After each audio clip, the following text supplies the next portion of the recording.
좌우에 계신 분들이랑 한번 간단히 인사를 나눴으면 좋겠습니다. 안녕하세요. 맨날 보던 분이라 할지라도 새로운 감각으로 안녕하세요. 안녕하세요. 감사합니다. 이제 조금 표정이 부드러워지신 것 같아요. 아까보다는. 오늘 이제 축복하였으며 라는 제목으로 말씀을 한번 나눠보려고 합니다. 저희가 요즘 이삭이라는 사람에 대해서 몇 주째 이야기를 나누고 있어요. 성경 안에서 아브라함에 대한 설교는 꽤 많고 야곱에 대한 설교도 꽤 많은데 이삭에 대해서 이야기하는 거는 사실 사람들이 많은 시간을 들이지 않습니다. 이삭은 꼭 누군가의 곁다리 인생, 조연 인생으로 살아갈 때가 많이 있었다라는 거죠. 그런데 이삭도 사람이었다라는 이야기를 드리고 싶어요. 한 사람으로서 이삭이 살아가는데 왜 고민이 없었겠습니까? 왜 걱정이 없었겠습니까? 왜 문제가 없었겠습니까? 하나님께서 이삭이라는 사람이 어떤 사람이었을지 태어났을 때부터 지금까지 거의 한 인생의 절반 정도를 보내는 시간을 우리를 통해 살펴보게 하시고 이삭도 사람이구나, 그의 인생을 하나님이 이렇게 인도해 주셨구나 라는 마음을 알게 해 주셨어요.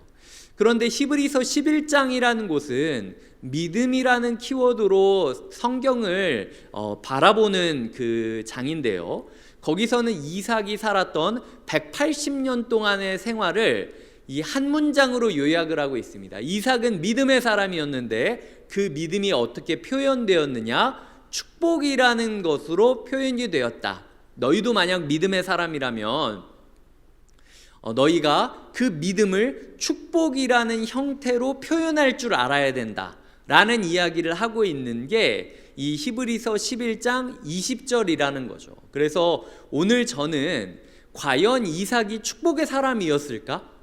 그 당시에도 이삭을 축복의 사람으로 여기고 있었을까? 그리고 그렇다면 우리는 어떤 교훈을 얻어야 되는지에 대해서 이야기를 나누려고 해요.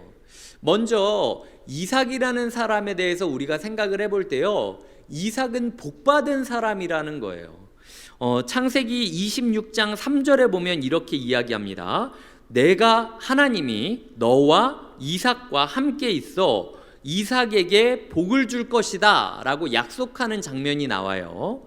두 번째로 26장 4절에 보면 이삭의 자손으로 말미암아 천하 만민이 복을 받으리라 라고 또 한 번 하나님이 약속하는 장면이 나옵니다.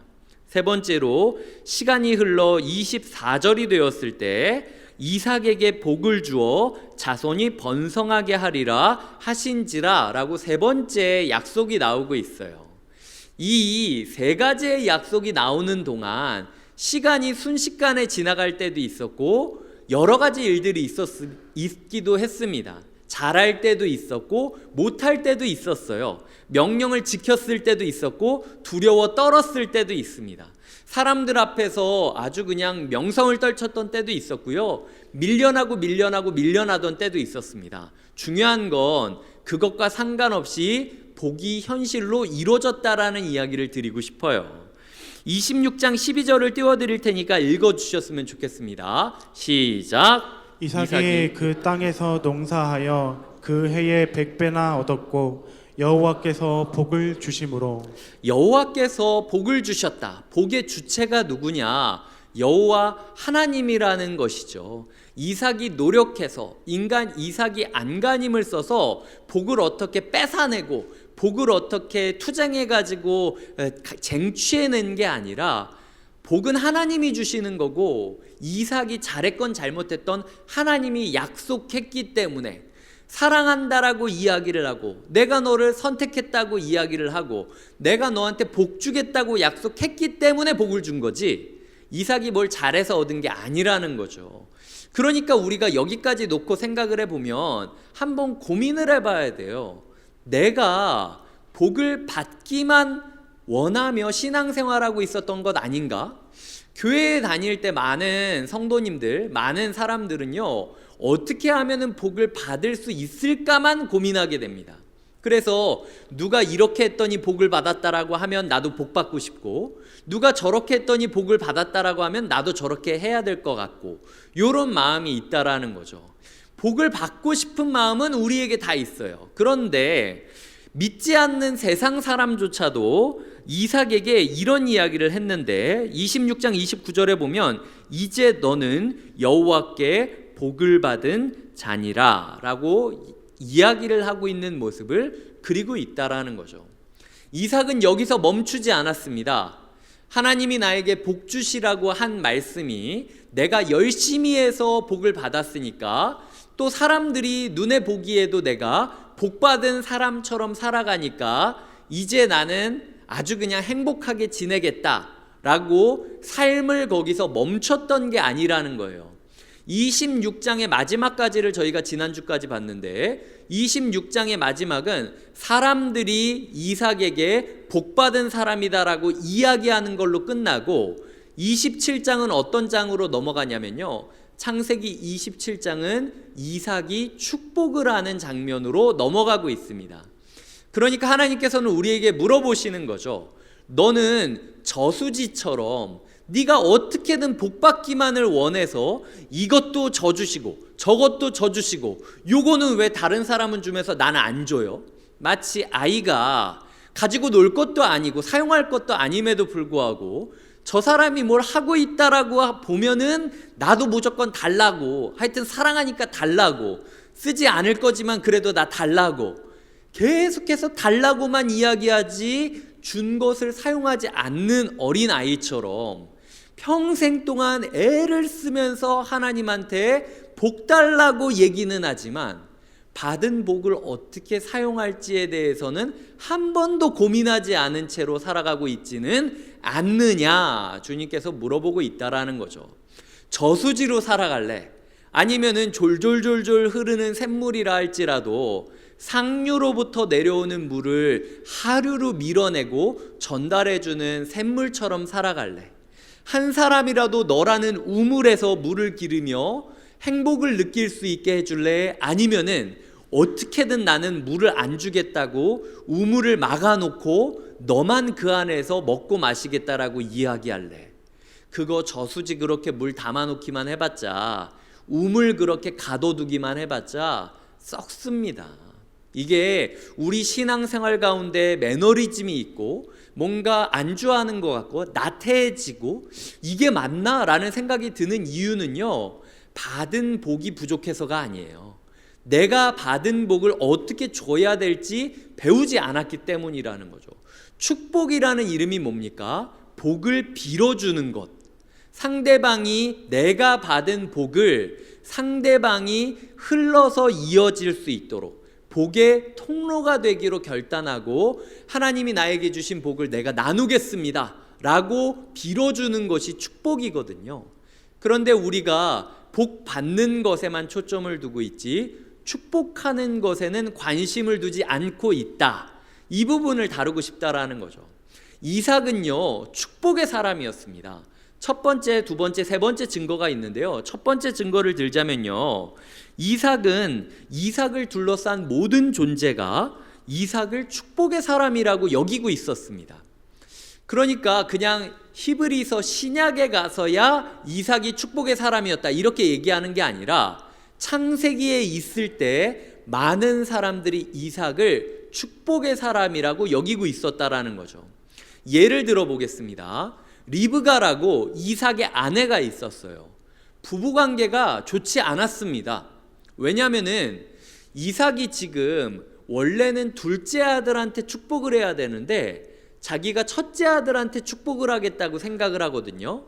그래서 첫째 아들한테 내가 둘째 말고 너를 축복해주고 싶으니까 가서 고기 잡아와라.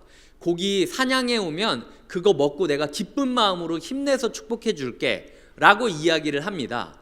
그 얘기를 아내가 들었으면요, 잘못된 선택을 내리고 있는 남편한테 직접 찾아가서 지금 당신 이거 잘못하는 거 아니냐고 얘기하는 게 건강한 부부관계이지 않습니까? 그런데 리브가라는 아내가 그 상황에 처했을 때 남편이었던 이삭한테 가는 게 아니라 아들 야곱한테 찾아가요. 그리고 뭐라고 이야기하냐면 우리가 사기치자. 아빠는 말이 안 통해. 아빠는 아주 그냥 이제는 뭐 회복 가능성이 없어.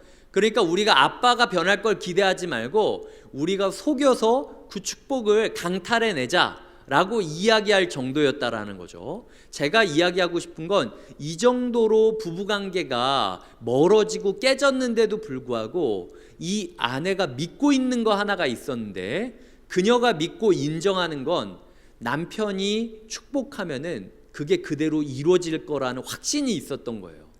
우리가 그냥 믿지 않는 남편, 신뢰하지 않는 남편이 뭔가 막 이야기를 한다. 신뢰하지 않는 사람이 뭐 남을 축복하건 말건 그게 무슨 상관이 있습니까? 그냥 떠들라 그래. 또 그렇게 떠드나 보지 뭐. 하나님은 알아서 하실 테니까 그냥 뭐 얘기하라 그래 라고 그냥 쉽게 넘길 수도 있는 부분이에요. 그런데 관계가 안 좋은 아내인 리브가가 보기에도 이 아빠의 말, 남편의 말은 축복하면 이루어진다 라는 확신이 있었다라는 거죠. 거기다가 27장에 보면은 이 야곱이 이렇게 이야기를 합니다. 아버지 마음껏 내게 축복하소서라고 이야기를 하고 31절에 보면 에서라는 첫째 아들도 얘기합니다. 마음껏 내게 축복하소서. 지금 이삭이라는 사람이 나이가 많이 들었고 기력이 없는 상황이었어요. 그럼에도 불구하고 첫째 아들이었던 에서도 둘째 아들이었던 야곱도 이 아버지 이삭이 축복의 메시지를 전하면 그거는 100% 응답될 거라고 믿고 있었다라는 거죠. 이게 우리에게 없는 부분이라는 거예요. 우리의 삶에 축복을 너무 남발하고 있지 않나요? 우리가 사랑합니다, 축복합니다, 뭐 교회에서 엄청나게 얘기는 많이 하고 있는데 이 축복이라는 단어에 무게가 하나도 없어요. 사람들 중에 축복합니다라는 얘기를 들었을 때 그게 진짜 이루어질 거라는 기대를 하고 듣는 게 아니라 그냥 안녕하십니까처럼 인사하는 거지 라는 식으로 그냥 안 들어질 걸 당연하게 여기는 거예요.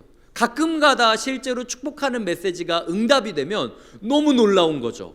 어떻게 이런 축복의 메시지가 응답될까? 역전이 돼버린 겁니다. 축복이라는 단어가 축복하면 반드시 응답되는 게 그리스도인의 모습이어야 되는데 축복했는데도 응답 안 되는 껍데기 축복만 하고 있는 게 우리가 살아가고 있는 신앙의 모습이라는 거죠.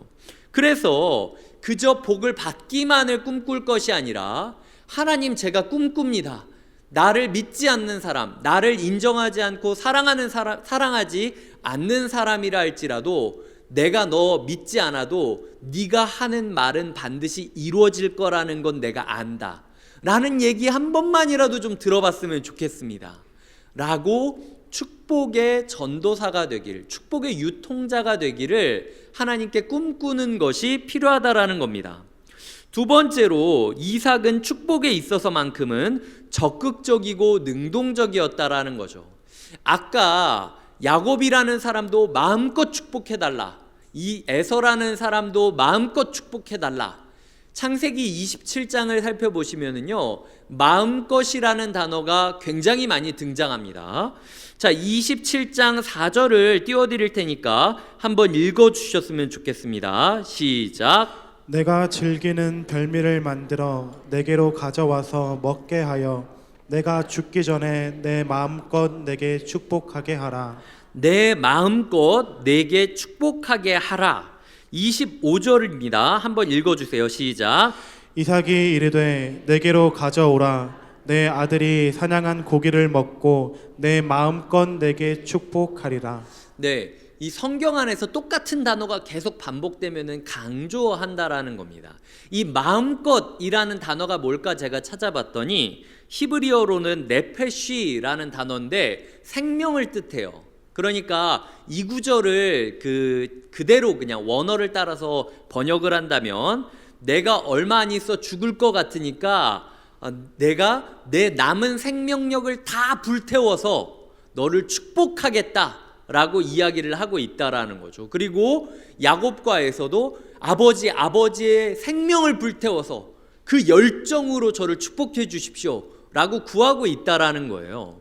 그런데 우리가 남을 축복할 때는 되게 건성건성할 때가 많이 있다라는 거죠. 뭐 약간 그런 거죠. 그냥 내가 엄청나게 진지하고 열심히 축복했는데 안 들어질까 봐 그냥 안 되면 말고 약간 이런 식으로 그냥 축복합니다. 그냥 잘 되세요. 행복하세요. 잘 될 거예요. 이런 식으로만 우리가 아무것도 걸지 않고 아무것도 불태우지 않은 채로 그냥 립 서비스 하듯이 축복의 메시지를 외칠 때가 많이 있었다라는 거죠. 이삭이라는 사람은요, 성경에서 눈에 띄게 내성적인 사람이라고 표현할 수 있는 사람입니다. 성경에서 가장 소극적인 사람이 누굴까? 내성적인 사람이 누굴까? 라고 이야기를 한다면 가장 먼저 꼽게 되는 사람 중 하나가 이삭이라는 사람이에요. 그래서 어지간히 코너에 몰리지 않으면 자기 마음을 표현하지 않고 말을 하지 않을 정도로 내성적인 사람이었습니다. 그런데 그 사람조차도 남을 축복하는 일에는 열정을 다했다라는 거죠. 하나님께서 오늘 우리에게 물어보고 있는 겁니다. 축복에 대한 기대감을 잃어버린 거 아니냐. 네가 축복하면 아무도 바뀌지 않을 거라는 생각이 들어서 축복해야겠다라는 마음도 안 들고 축복을 할 때 아무런 열정도 없이 그저 그냥 되뇌이듯이 얘기하고 끝내는 거 아니냐. 축복은 그렇게 하는 거 아니다. 이게 얼마나 귀한지 알고 목숨을 걸고 전달해 줘야 되는 열정의 행동이 축복인데 한국 교회는 축복을 잊어버렸다라고 이야기를 하고 있다라는 거죠. 자, 첫 번째로 이삭은 모든 사람이 그를 축복의 사람으로 여겼습니다. 그래서 우리도 그저 복 받는 것을 꿈꿀 것이 아니라 사람들이 우리를 사랑하건 인정하건 말건 우리의 말이 이루어질 것을 믿는 존재가 됐으면 좋겠다. 주님 저를 축복의 존재, 저수지가 아니라 폭포처럼 복을 뿜어내는 복의 사람이 되게 해달라고 꿈꿔야 된다라는 이야기를 드렸고, 두 번째로는 우리가 축복에 있어서 아무런 열정도 담지 않고 있었다. 이거를 돌아보자라는 거예요. 축복이 좋다라는 얘기는 다 알고 있지만 그렇다고 축복에 대해서 아무도 열정을 갖지 않고 주면 말고 뭐 안 되면 말고 이런 식으로 아님 말고 식으로 복을 다루고 있었다라는 이야기를 드리는 겁니다. 세 번째로는요, 이삭은요 그가 전한 축복이 반드시 이루어질 것을 믿고 있었다라는 거죠. 자, 27장 33절을 읽어주시겠습니다. 시작. 이삭이 심히 크게 떨며 이르되 그러면 사냥한 고기를 내게 가져온 자가 누구냐? 내가 오기 전에 내가 다 먹고 그를 위하여 축복하였은즉 그가 반드시 복을 받을 것이니라. 자, 그가 반드시 복을 받을 것이다 라고 이야기를 하고, 이 구절 처음에는 내가 축복할 사람이 아니라 다른 사람이었다라는 사실을 알게 되니까 심히 크게 떨며 이르되 라고 표현하고 있습니다. 여기 앉아 계신 성도님들 가운데 주변 사람들 축복하라고 해봐요. 근데 내가 축복하려는 사람 말고 다른 사람한테 내가 잘못 축복했다라고, 예를 들어 문자로 축복의 메시지를 보내는데 A라는 사람한테 보낼 메시지를 B라는 사람한테 보냈고 내가 나중에 회신 오는 걸 봐서 내가 이거 잘못 보냈네 라고 깨달았다고 생각을 해봅시다. 심히 크게 떨며 말하십니까? 내가 너한테 축복 잘못했다고? 그런 거 없죠. 그냥 이 사람한테도 똑같은 메시지 보내고 저 사람한테도 똑같은 메시지 보내면 되겠지라고 생각한다는 거예요. 그런데 이삭은 아니었다라는 거죠. 이삭은요, 한 번 내가 내뱉은 말은 마치 통장 잔고가 없어진 것처럼 내가 내뱉은 축복의 메시지는 절대로 다른 사람한테 갈 수 없다라는 확신을 가지고 있었습니다. 이게 이삭과 우리가 다르다라는 거예요. 우리한테 축복은 아무 때나 그냥 꺼내서 쓸 수 있는 공수표 같은 거지만요, 이삭한테 축복은 통장이었다는 거예요. 하나님이 이삭한테 복이라는 통장을 주셨습니다. 이삭의 인생 가운데 마치 통장 잔고에 계좌이체를 해주시듯 이 복도 주시고 저 복도 주시고 이렇게 복을 쌓아주시는 거예요. 근데 그 복을 꺼내서 내 자식한테 줘야 되는데 그러려면 어떻게 해야 합니까? 은행에 가서 전표를 쓰고 그 전표를 내고 도장이나 사인을 보여주고 그리고 돈을 찾아서 전달해 줘야 되는 거예요. 그런데 우리는 통장만 들고 배고파하면서 아파하고 있는 삶을 가지고 있다라는 거죠. 하나님께 복을 받고 싶다고 이야기하지만 통장 잔고를 꺼내는 방법을 한 번도 배우지 않은 거예요. 신앙생활을 하면서 어떻게 하면 복 받을지만 생각했지 이 복을 꺼내서 어떻게 쓸지에 대해서는 성경에서 배운 적이 거의 없는 게 우리 신앙생활이라는 겁니다. 그래서 우리는 열정을 가지고 배워야 된다라는 거예요. 하나님이 지금 계좌에 복을 차곡차곡 쌓아주고 있는데 내가 이거 꺼내는 법을 몰라서 내 아이가 배골고 있고 내 가족이 아파하고 있고 우리 교회가 힘들어하고 있다면 이제 이거 좀 꺼내는 법을 알아야 되지 않겠습니까? 그냥 은행 전표만 주고 내가 은행 가서 이거 했더니 되더라 라는 식으로 종이만 주고 통장을 안 주면 어떻게 합니까? 그러면은 그거 백날 써봤자 소용없는 거예요. 나는 이러이러한 그 축복을 받았고 이러이러한 축복성을 부를 때 너무 좋았다. 그러니까 너도 이거 불러라. 이런 식으로 해서 될 이야기가 아니라는 거죠. 우리의 마음 가운데 이제는 축복을 어떻게 하는 건지 배워야 된다라는 거예요. 그래서 축복을 할 때 아무 기대 없이 하고 아무 열정 없이 하고 아무 열매 없이 내뱉는 축복이 되는 게 아니라 내가 축복하는 게 반드시 이루어질 거라는 확신 가운데 축복하고 그 확신 위에서 내가 열정으로 온 마음을 다하여 생명력이 불탈 정도로 축복하고 그리하여 반드시 열매 맺어지는 축복을 경험해야 한다라는 거죠. 하나님께서는 이삭을 통하여 우리에게 이런 모습을 그리고 있다라는 겁니다. 그래서 말씀을 맺으며 제가 이야기 드리고 싶은 건 하나님께서는 우리에게 축복할 수 있는 특권을 주셨다라는 거죠. 이거는 그냥 희망사항이 아닙니다. 그냥 잘 됐으면 좋겠어요. 이 정도의 이야기가 아니라 마치 통장 잔고에서 돈을 꺼내듯 이 돈을 꺼내면 내가 사용할 수 있는 돈은 줄어드는 거잖아요. 그러니까 내가 남한테 그냥 아무렇게나 축복한다고 얘기할 게 아니라 내 평생에 받은 축복의 잔고가 요만큼인데 이 귀한 축복을 떼어 저 사람한테 주는 거다. 그러니까 함부로 주는 게 아니라 철저하게 배워가지고 바른 방식으로 줘야만 공수표로 끝나지 않고 전달해 줄 수 있다라는 것을 이야기 드리고 싶다라는 거죠. 이제 몇 주 동안 우리는 어떻게 축복을 해야 되는지, 뭐가 축복인 건지, 축복을 했을 때 어떻게 변하는 건지 축복에 대해서 이야기를 나누게 될 겁니다. 저는 한 주간 성도님들이 기다리시고 기대하시고 살펴보시고 고민하시고 돌아보셨으면 좋겠어요. 여태까지 내가 내뱉은 축복이 얼마나 많았는지, 그 중에 이루어진 게 도대체 뭐가 있는지, 성경 안에서 축복의 메시지가 누가 있었는지, 그 축복이 어떤 방식으로 이루어지고 있었는지, 제가 오늘 아침에도 창세기 1장부터 창세기 27장까지를 다시 봤습니다. 그런데 축복 문이 쓰여 있는 거는요, 족장 중에서 이삭이 처음이에요. 아담도요, 축복의 메시지가 없었습니다. 노아는 오히려 자녀한테 저주했어요. 아브라함은 복의 근원이었음에도 불구하고 멜기세덱이라는 사람한테 축복을 받았지 자기가 축복한 그 축복문이 쓰여 있지는 않습니다. 이삭이 처음인 거예요. 하나님은 말씀하시는 겁니다. 너희가 아무리 내성적이어도, 너희가 아무리 연약해도, 너희가 아무리 부족해도 축복할 수 있다고.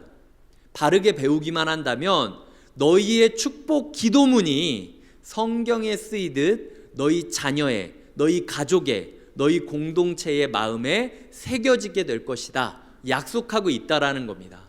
그래서 한 주간 하나님, 제가 그저 복 받는 것을 넘어 복 주는 사람 될 수 있도록 저에게 복 주는 법을 알려주시옵소서라고 꿈꾸며 기도하시는 한 주 되시길 주님의 이름으로 축복드립니다.